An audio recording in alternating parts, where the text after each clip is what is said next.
In this ceremony, we will witness the commitment of Bon and Jessica in marriage.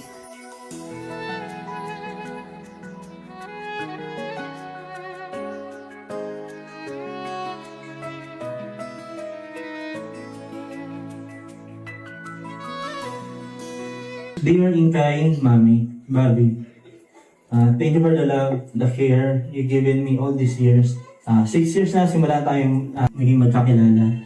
So, sa panahon na binigay ni Lord, binigyan pa tayo ng isang anak, na si Shaki Boy. Sabi nga nila, it's better to be late than to never. Late man ang wedding natin, pero mahalaga, nandito tayo, natupad pa rin. Pagkatapos ng kasalang to, panibagong simula na naman para sa ating dalawa. Isa pang journey bilang mag-asawa at bilang isang pamilya. Sigurado kung kakayanin natin lahat basta magkasama tayo. Isang pangako ko sa iyo, mas mamahalin kita araw-araw. Sa mabuti, sa hirap, sa saya at sa lungkot. Pipiliin kita araw-araw. I love you. You're always on my mind. Since I've had this feeling, I found a newer dream I believe to be true. Finally, you got me falling like this, and I don't want to end a feeling like this. You know I want to share my world with you. I promise to you my feelings will never change. You know I want To Daddy, husband ko na ngayon, I vow to you is today, surrounded by people who love us, I choose you to be my partner. I vow to support you, push you, inspire you, and above all, love you as my husband.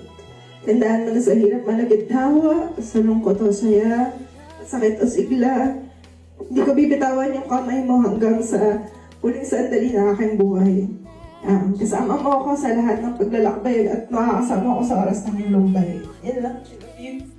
like a fairy tale come true.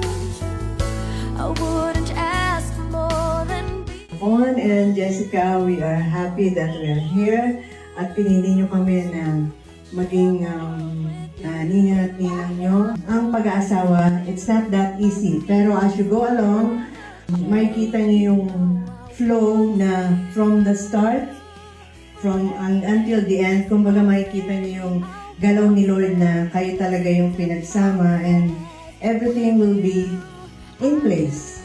Kung talagang ibibigay nyo kay Lord yung anything na masaya, anything na problem, anything hurting, anything na actually anything pwede nyong i-submit sa Kanya and everything will be fine and everything will be in good place.